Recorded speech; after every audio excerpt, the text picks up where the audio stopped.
Muli rin pong tutungo sa ibang bansa si Pangulong Ferdinand R. Marcos Jr. upang dumalo naman sa 32nd APEC Summit sa South Korea.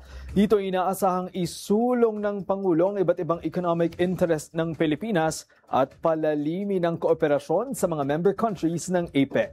Si Sofia Potenciano, una sa balita. Nakatakdang bumiyahe si Pangulong Ferdinand R. Marcos Jr. patungong Busan at Gyeongju, South Korea sa October 30 hanggang November 2, 2025 para dumalo sa 32nd Asia-Pacific Economic Cooperation Summit. Ito'y pagtugon sa imbitasyon ni Republic of Korea President Lee Jae-myung. Ang pagpupulong ay may temang Building a Sustainable Tomorrow, Connect, Innovate, Prosper, na layon palakasin ang ugnayan sa mga kasaping bansa at magsilbing bahagi sa pagtupad sa adikhaing maging bukas at maunlad na ekonomiya. Kasama ng Pangulo ang mga lider at kinatawan mula sa 21 APEC member economies, kung saan tatalakayin ang mga isyung pangkabuhayan, inobasyon at kooperasyon sa Asia-Pacific region.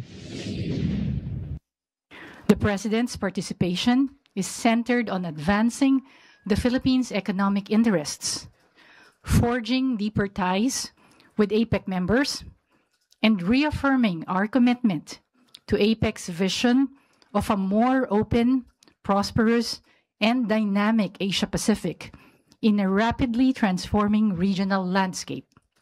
Ayon kay Escalona, inaasahang magbunga ang dalawang sesyon ng APEC Economic Leaders Meeting ng 4 na mahahalagang dokumento. Kabilang dyan ang Leaders Declaration at 3 statements hinggil sa artificial intelligence, demographic change at cultural creative industry.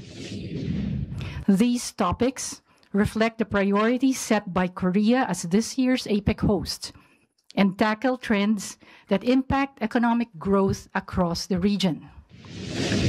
Samantala, magbibigay din ng talumpati ang Pangulo sa APEC CEO Summit kung saan makakasama niya ang mga lider, kinatawan at negosyante para talakayin ang mga pangunahing isyung pang-ekonomiya sa rehiyon.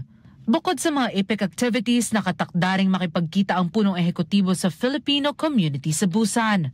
Nauuna sa mga balitang totoo at laging bago. Sofia Potenciano, Alauna sa Balita, Congress TV.